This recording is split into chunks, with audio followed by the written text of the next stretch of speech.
What is up, FBG fam? Welcome back to the channel and welcome back to another Genshin Impact video. So for today's video, there was something important that I wanted to talk to you guys about and discuss, especially with my free-to-play players and my low-budget spenders. So if you're new to the channel and this is your first time here, welcome. I appreciate you clicking on the video today, but also hit that view channel button. And as you can see, I am a massive Raiden Shogun fan. That's no secret, but not only am I just a massive Raiden Shogun fan, also here on the channel, I try and be as honest, transparent, and as unbiased as I possibly can, while also providing you the best information that I possibly can here on the channel. I strive and pride myself on that.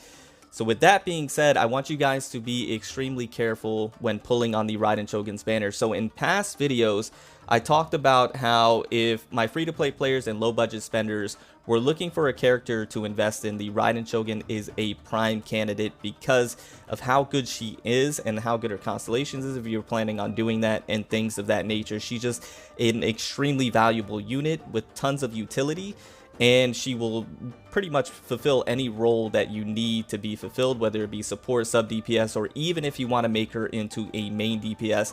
Not to mention, if the 4-star character Kujo Sara is on that banner as well, that's just tons of value on one banner right there alone. So it would be a good investment in my opinion. But the reason why I also wanted to bring this topic up as well is because I've also done a video in the past speaking about how for my free-to-play players and low-budget spenders, that you may want to just go ahead and grab yourself one Raiden Shogun if you're able to, and then call it a day, because you may want to save your Primo Gems and Intertwine Phase for future characters that might be coming down the line in terms of new characters or in terms of reruns, and that's what I really want to get into right now at this time. And also, I forgot to mention, for you, Lamar, talking about wanting to see Ayaka and stare into her dreamy eyes, well, there you go, my friend. That is just for you. Anyways, moving on from there. So, this segues into talking about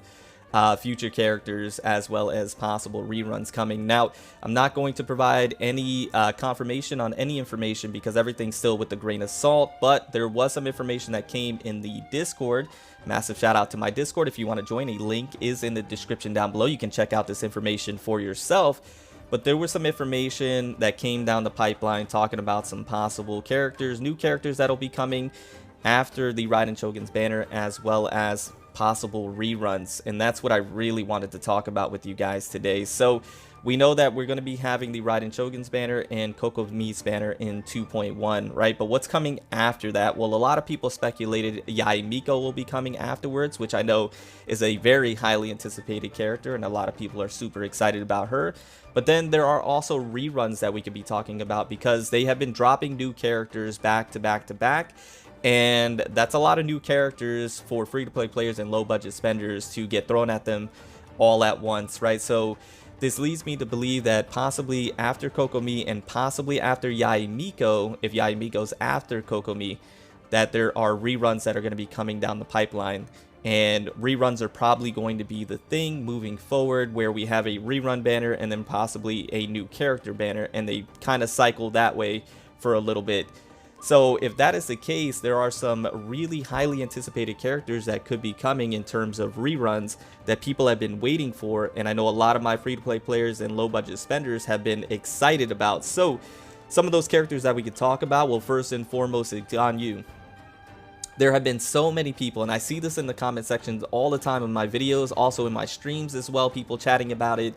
Ganyu, when is Ganyu coming? Is Ganyu dropping? When is Ganyu's rerun banner happening? And I'm like, I have no clue. I don't know, guys. But Ganyu is a highly anticipated character, and rightfully so. What is show? Rightfully so, because she is such a phenomenal character. Even to this day, she is one of the best characters that you can obtain on your account, because just like the Raiden Shogun, she literally fulfills every single role that you need fulfilled. You need a supporter, Ganyu's got you. You need a sub DPS, Ganyu got you. If you need a main DPS, Ganyu got your back. She is that good of a character, and she is very free to play friendly in the aspect of you don't have to have the most top tier weapon to go ahead and place on her in terms of 5-star. Her artifacts she's a very easy character to build in terms of artifacts, and you don't have to have constellations on her. Talents, you know, decent. As you can see, my Ganyu's not the best Ganyu in the world, but she still puts up nutty numbers, and she's crazy. She's a really good character overall. So Ganyu is one that people have been waiting for, that could be possibly coming after, you know, Kokomi, and possibly after Yae Miko. Just, I have no clue the order, and I have no clue dates and times, but I just want to give you guys this information to have you think about this. Because what's going to happen is that, and I'll get into the other rerun characters here in just a second, but I did want to mention that what's going to happen, and you're going to see this on my channel as well, I'm going to be honest with you guys, that you're going to see content creators like myself pulling the Raiden Shogun, possibly having a couple of constellations on them with her applicable weapon, putting up some just stupid numbers and making her look absolutely ridiculous. And she's going to be a phenomenal character. She's going to be extremely good, and you may have the means as a free-to-play player or low budget spender that has been saving up until this point to be able to go, you know, C1s, possibly C2, possibly guarantee yourself her weapon and things of that nature. But I want to provide you guys this video because I want to give you guys a broader perspective. I want you guys to be thinking future tense, because you're going to be tempted. I know you're going to be tempted by seeing what other content creators are doing with the Raiden Shogun, seeing how good she's going to be. And don't get me wrong, I want you to get yourself at least one Raiden Shogun because I think she's that good of a character. But just grab yourself one and then save for these future characters or possible reruns that could be happening, because I think, like I mentioned in my other video, it's going to be just a more valuable thing to do. I think it's a better investment overall long term, in my opinion. And if you compare the Raiden Shogun up with somebody like a Ganyu, I mean, I think that's better than, you know, investing just solely into the Raiden Shogun alone, in my opinion. I think having that pairing is just so instrumental. Having a cryo character like Ganyu that can do everything and you can place her literally on any team comp is just an extremely good investment. So that's just something to think about. Another character that could be having a possible rerun here relatively soon, you know, possibly after Yae Miko, possibly after Kokomi, possibly after Ganyu's rerun, is Hu Tao. Hu Tao, if you guys been onto my channel for any amount of time as well, is a character that I invested the most into. Level 90, Staff of Homa R2, really good artifacts on her, C6, triple crown. Hu Tao's my girl, absolutely love her, and I invested heavily into her, and I don't regret it. She's one of the most top tier characters that you can have in the game, arguably one of the best pyro characters that you can have on your team, one of the strongest main DPSs slash sub DPSs that you can have as well. Hu Tao offers so much in terms of not investment, that's not the right word. She offers so much in terms of damage output and filling that pyro role for you if you need to fill that she's just an extremely good character, very self-sufficient, good on rotations, good on team comps. I can't say enough good things about Hu Tao. She's a phenomenal character. And then the other one that I did want to go ahead and mention as well is, and don't in the comment section, just don't, is Albedo.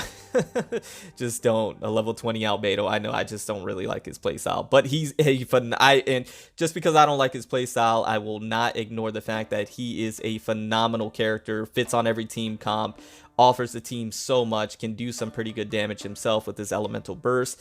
He's just phenomenal, and he is a really strong character to have, and people have been clamoring for an Albedo rerun banner as well, wondering when Albedo's coming back because they missed him the first time around. So that is another character that could be possibly coming, you know, relatively soon down the pipeline that you might want to be focusing on or thinking about, especially if you've been wanting a rerun banner for this character in particular to come back. Albedo is a possible one that could be coming relatively soon. Now, I know a lot of people are going to be talking about Xiao, and I think Xiao, you know, has a very strong opportunity to come with a rerun banner like Ganyu, Hu Tao, and Albedo. But if I'm not mistaken, and I could be wrong, I think Xiao was after those characters. I can take a look at Genshin.in really quick. Yeah, it was Albedo first, then Ganyu, then Xiao, then Hu Tao. So Xiao's right in the mix. The only thing about Xiao is that I just don't think he is as important or as valuable as a Ganyu, Hu Tao, or Albedo. As he's NMO and he's just a main DPS and doesn't really offer the team anything else outside of that, whereas the other characters have a little more versatility and fit a little bit better on team comps. Plus you would have to build a team around Xiao, so that's the only thing. But he has a very strong possibility of coming along those characters as well. So I just wanted to go ahead and mention this because I felt it as if it was important to discuss this with you guys and be upfront and honest with you, because if I was being biased, I would say go balls deep on Balls Banner. There you go, you guys got it. You happy? You got the expression. I was gonna save it for a live stream, but you got the expression if you stayed to this point of the video. But that's if I was being biased, because I'm a massive Raiden Shogun fan, so I would say go all in. But like I mentioned on this channel, I always want to be honest, transparent, and as unbiased as possible. And if that is the case, then what I'm telling you is, as a free-to-play player, low budget spender, grab yourself one copy, save for future character. I think it's a better investment. And with that being said, like I mentioned, with the information that came in the Discord, there's possible reruns coming here sooner rather than later. Not to mention new characters as well. So anyways, guys, hopefully this video was helpful. Hopefully this video was informative and gave you guys some decent advice. At the end of the day, it's up to you. You do what you want to do on your account. I'm not here to tell you what to do. I'm just here to give you my best recommendation. Also, with that being said, if you guys want, that's for the video. I want to just kind of talk to you guys right now at this time because there's a few things that I wanted to go ahead and discuss. First and foremost, we're very close to 30K. Very, very close, and that's so extremely exciting. So thank you guys for all your support. I do truly appreciate it. It's been incredible on the channel. I know I mentioned that at the end of each and every video, but I think it's important to always mention that. Also, probably the last thing I did want to mention is that tomorrow will be the live stream at 9 AM EST, if I'm not mistaken, and that's normally the time that I try and go live anyway. So I will be live streaming the live stream. It should be a really good time. We'll have music, we'll have people talking as well with me, just kind of discussing it, and we'll be there for that. And then after the live stream, after live streaming the live stream, then I'll probably hop on the game and co-op with you guys, and we can kind of talk about what we've seen and hang out and chill, and it should be a really good time also. So should be a lot of fun. I'm super excited about that. Cannot wait. But anyways, guys, let me know in the comments down below what you guys think. Let me know in the comments down below your opinion. I can't wait to see what you guys have to say, and I can't wait to hang out with you guys tomorrow. I'm gonna go ahead and get on out of here. This video was long enough. Remember to stand out, be different, have fun, go further beyond in everything that you do. And until next time, my boys, until next time, it's your homie Cody GT, and I'm out. Bye, guys.